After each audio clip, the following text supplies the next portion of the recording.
Assalamualaikum warahmatullahi wabarakatuh. Perkenalkan, nama saya Ernince Liandaropi, peserta Latsar CPNS golongan 3 tahun 2022, angkatan 2, kelompok 3, Kabupaten Pasaman Barat. Pada video kali ini, saya akan menyampaikan Learning Journal Agenda 3 Manajemen ASN. Pada manajemen ASN, kita akan membahas yang pertama adalah kedudukan ASN. Yang kedua adalah peran ASN, diantaranya adalah fungsi dan tugas ASN. Yang ketiga adalah hak dan kewajiban ASN. Dan yang keempat adalah kode etik atau kode perilaku ASN. Manajemen ASN adalah pengelolaan ASN untuk menghasilkan pegawai ASN yang profesional, memiliki nilai dasar, etika profesi, bebas dari intervensi politik, bersih dari praktik korupsi, kolusi, dan nepotisme. Selanjutnya kita akan membahas kedudukan ASN. Berdasarkan Undang-Undang Nomor 5 Tahun 2014, perbedaan antara PNS dan P3K.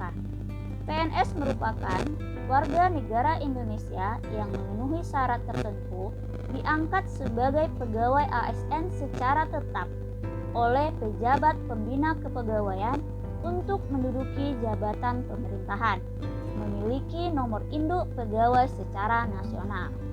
Sedangkan P3K adalah warga negara Indonesia yang memenuhi syarat tertentu yang diangkat oleh pejabat pembina kepegawaian berdasarkan perjanjian kerja sesuai dengan kebutuhan instansi pemerintah untuk jangka waktu tertentu dalam rangka melaksanakan tugas pemerintahan. Yang kedua dari manajemen ASN adalah peran ASN. Di antaranya adalah fungsi dan tugas ASN. ASN berfungsi sebagai pelaksana kebijakan publik, sebagai pelayan publik, sebagai perekat dan pemersatu bangsa. Sedangkan tugas ASN adalah melaksanakan kebijakan yang dibuat oleh pejabat pembina kepegawaian sesuai dengan ketentuan peraturan perundang-undangan. Yang kedua, memberikan pelayanan publik yang profesional dan berkualitas.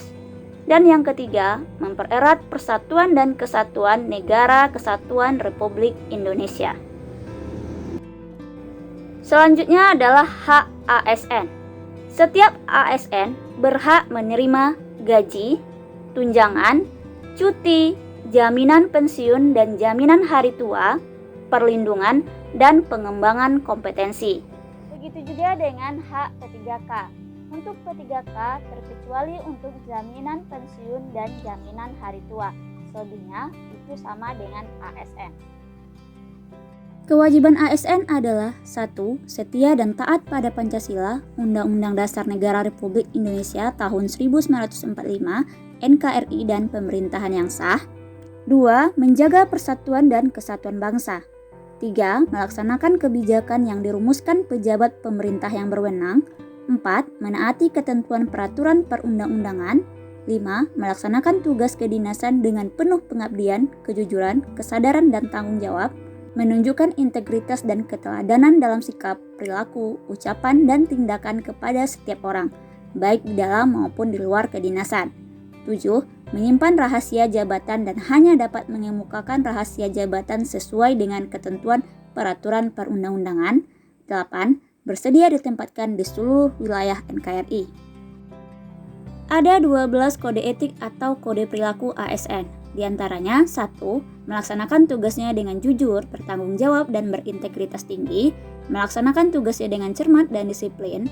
Melayani dengan sikap hormat, sopan, dan tanpa tekanan. 4.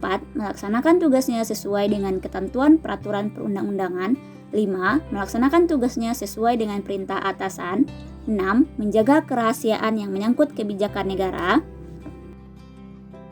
7. Menggunakan kekayaan dan barang milik negara secara bertanggung jawab, efektif dan efisien. 8. Menjaga agar tidak terjadi konflik kepentingan dalam melaksanakan tugasnya. 9. Memberikan informasi secara benar dan tidak menyesatkan kepada pihak lain. 10. tidak menyalahgunakan informasi internegara, tugas, status, kekuasaan, dan jabatan. 11. Memegang teguh nilai dasar ASN dan selalu menjaga reputasi dan integritas ASN. 12. Melaksanakan ketentuan peraturan perundang-undangan mengenai disiplin pegawai ASN. Selanjutnya, kita akan membahas tentang sistem merit. Sistem merit adalah kebijakan dan manajemen ASN yang berdasarkan pada kualifikasi, kompetensi, dan kinerja secara adil dan wajar dengan tanpa membedakan latar belakang, politik, ras, warna kulit, agama, asal-usul, jenis kelamin, status pernikahan, umur, atau kondisi kecacatan. Manfaat sistem merit bagi organisasi. 1. Mendukung keberadaan penerapan prinsip akuntabilitas. 2. Dapat mengarahkan SDM untuk dapat mempertanggungjawabkan tugas dan fungsinya. Instansi pemerintah mendapatkan pegawai yang tepat dan berintegritas untuk mencapai visi dan misinya. Manfaat sistem merit bagi pegawai adalah menjamin keadilan dan ruang keterbukaan dalam perjalanan karir seorang pegawai dan memiliki kesempatan yang sama untuk meningkatkan kualitas diri. Jaminan sistem merit dalam monitoring dan penilaian yaitu pangkat dan jabatan, pengembangan karir, mutasi pegawai, penilaian kinerja, dan promosi pegawai. Sistem merit menjadi prinsip utama dalam Undang-Undang ASN. Bahkan juga menyediakan aturan kelembagaan untuk menjamin keberadaan sistem merit dalam pengelolaan ASN. Kelembagaan tersebut adalah Komisi ASN yang berwenang untuk melakukan monitoring dan evaluasi pelaksanaan kebijakan dan manajemen ASN. Lembaga yang kedua adalah Kemenpan RB, memberikan bimbingan pertimbangan pada proses penindakan pejabat yang berwenang atas penyimpangan pelaksanaan sistem merit dalam pengelolaan ASN. Selanjutnya adalah mekanisme pengelolaan ASN. Manajemen PNS pada instansi pusat dilaksanakan oleh pemerintah pusat. Begitu juga dengan instansi daerah dilaksanakan oleh pemerintahan daerah sesuai dengan ketentuan peraturan perundang-undangan.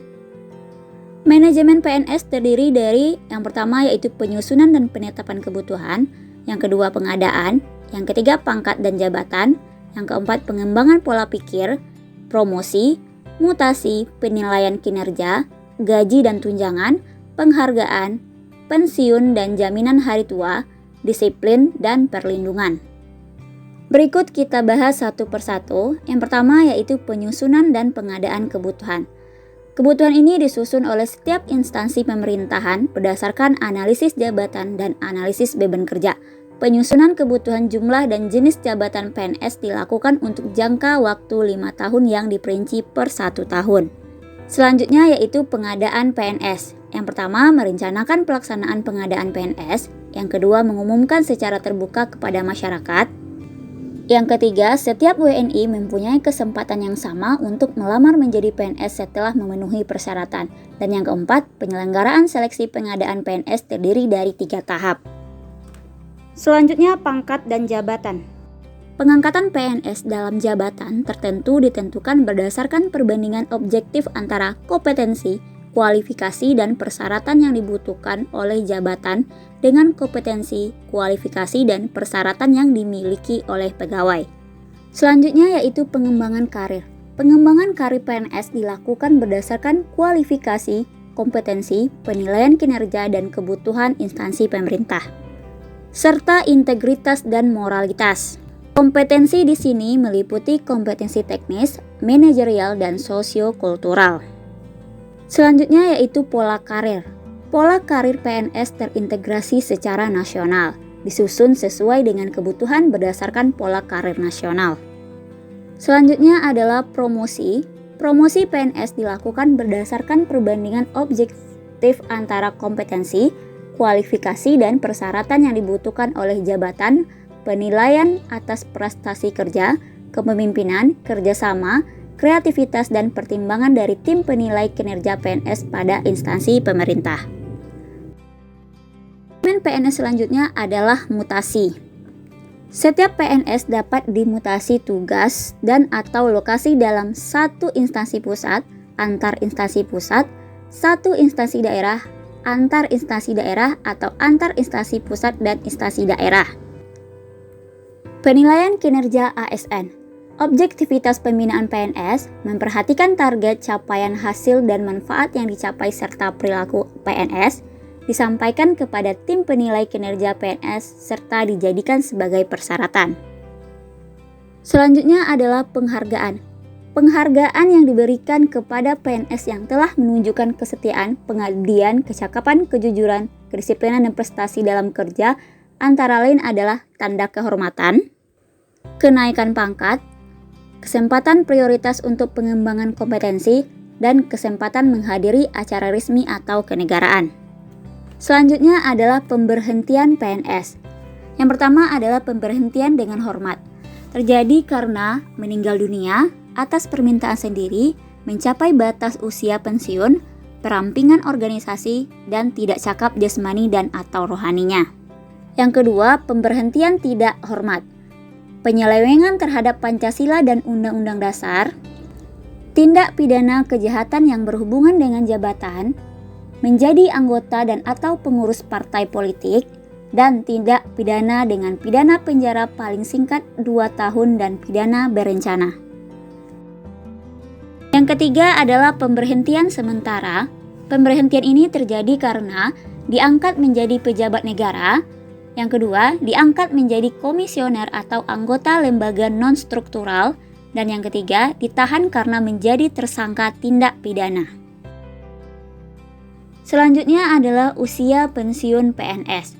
Untuk pejabat administrasi yaitu 58 tahun, untuk pejabat pimpinan tinggi yaitu 60 tahun, dan untuk pejabat fungsional ini sesuai dengan ketentuan peraturan perundang-undangan.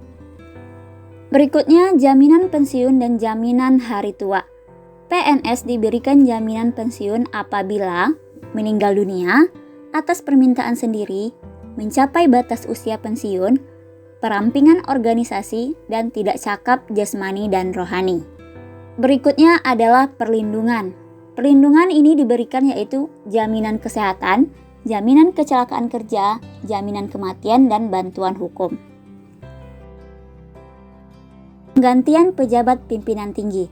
JPT hanya dapat diduduki paling lama 5 tahun, memenuhi target kinerja tertentu, dan seleksi ulang uji kompetensi. Jenis-jenis jabatan ASN. Yang pertama yaitu jabatan pimpinan tinggi. Di antaranya yaitu jabatan pimpinan tinggi utama yaitu kepala atau pimpinan lembaga pemerintahan non-kementerian, kemudian jabatan pimpinan tinggi madya yaitu eselon 1A dan 1B, jabatan pimpinan tinggi pratama yaitu eselon 2A dan 2B. Jabatan administrasi terdiri dari jabatan administrator yaitu eselon 3, pengawas yaitu eselon 4, dan pelaksana yaitu fungsional umum. Selanjutnya yaitu jabatan fungsional. Jabatan fungsional ada 2, yaitu fungsional keahlian dan fungsional keterampilan. Jabatan fungsional keahlian terdiri dari ahli pertama, ahli muda, ahli madya, dan ahli utama. Sedangkan jabatan fungsional keterampilan terdiri dari pemula, terampil, mahir, dan penyelia. Selanjutnya yaitu pengisian jabatan tinggi. Proses pengisian jabatan tinggi ini dimulai dari pembentukan panitia seleksi, pengumuman jabatan yang lowong, kemudian pelaksana seleksi, pengusulan nama calon, dan yang kelima penetapan calon, selanjutnya pelantikan dan pimpinan tinggi pratama. Organisasi ASN. Pegawai ASN berhimpun dalam wadah Korp Profesi Pegawai ASN Republik Indonesia. Tujuan Korp Profesi Pengawas ASN adalah menjaga kode etik, profesi, dan standar pelayanan profesi ASN, mewujudkan jiwa Korp ASN sebagai pemersatu bangsa. Selanjutnya adalah Sistem Informasi ASN. Sistem Informasi ASN memuat seluruh informasi dan data pegawai ASN yang meliputi daftar riwayat hidup, riwayat pendidikan formal dan non-formal, riwayat jabatan dan kepangkatan, penghargaan tanda jasa atau tanda kehormatan, pengalaman berorganisasi, riwayat gaji, pendidikan dan latihan, serta penilaian prestasi kerja. Dan yang terakhir adalah penyelesaian sengketa. Sengketa pegawai ASN diselesaikan melalui upaya administratif kinerja yang terdiri dari keberatan dan banding administratif. Keberatan diajukan secara tertulis kepada atasan pejabat yang berwenang menghukum dengan memuat alasan keberatan dan tembusannya disampaikan kepada pejabat yang berwenang menghukum. Sedangkan banding administratif diajukan kepada Badan Pertimbangan ASN. Demikianlah yang dapat saya sampaikan dalam Learning Journal Agenda 3 Manajemen ASN. Assalamualaikum warahmatullahi wabarakatuh. Sampai jumpa di video selanjutnya.